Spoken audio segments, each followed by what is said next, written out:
At the Shriver Center, the lawyers work to make justice happen. Our issues that we work on, our agenda, comes from communities.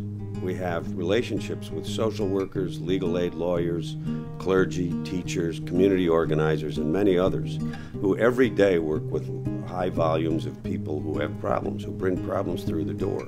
When those people encounter folks who they just can't help, and there's a problem that there's no remedy for, or there's no program or strategy in place to deal with it, or there is a program but there's no money available for it, those kind of things are brick walls. They have to look the person in the eye and say, sorry, I can't help you, there's nothing we can do. To us, though, those aren't brick walls. It's the makings of a policy agenda. And the stories of those people running into the brick wall are the powerful anecdotes that help us sell the solutions that we develop. My name is Candid McWillis, and I came to the Shriver Center as a victim of domestic violence, and my doctor told me not to work because of a heart condition, and I couldn't get the assistance because they wanted me to work. And I'm thinking that this is my first time asking for assistance. And it's a lot of times when you're trying to get help, it's hard. And so you have nobody to help you, you don't know what to ask for. And then when you go in and tell you not asking for the right thing, you don't know what to say. And so when I called the Shriver Center, Jennifer was able to let me know what was available for me and what to ask for. Jennifer talked to him one time and it worked. Well, I was able to get little things, clothes for the kids, underwear, just the little simple things that we did not have because in my situation, my domestic violence situation, my husband destroyed everything. And we couldn't even go back home to get whatever was left.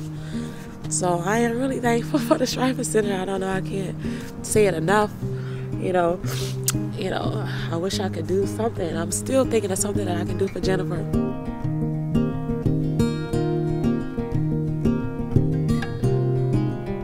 I'm Juan Salgado. I'm the CEO of Instituto del Progreso Latino, organization that serves the Latino community in Chicagoland. For the people that we work with, having a voice is incredibly important. It's incredibly important that, the kinds of things that we're dealing with on a day-to-day basis have a seat at the table, have somebody that's out there actually advocating on our behalf and listening to the kind of things that are important to us. And so we've been very fortunate to have the Shriver Center as that organization that is effective in making sure that policymakers actually do the right things and do the right things as it relates to communities like ours. My name is Selena Roldan, and I'm the Executive Director at Erie Neighborhood House. Erie Neighborhood House has a 140-year history of serving low-income working families through education advocacy and skill building. One of our primary programs is our early childhood program, and we've been so fortunate to be able to partner with the Shriver Center and use its education and strategy and expertise and advocacy to help our families that are in need. We know that early childhood is one of the major factors that impacts a child's later on success, and particularly for those that have less resources, early childhood becomes even more critical. At its most basic level, if parents can't receive childcare, then they can't go to work. And so that is why we are so grateful that the Shriver Center is doing the work that it's doing, and we look forward to our future partnership and collaborations. Sergeant Shriver is a person I've known. I certainly know his family well. And those of us who are aware of the contribution he has made to America realize that the Shriver Center carries on a great tradition that Sergeant Shriver began 50 years ago.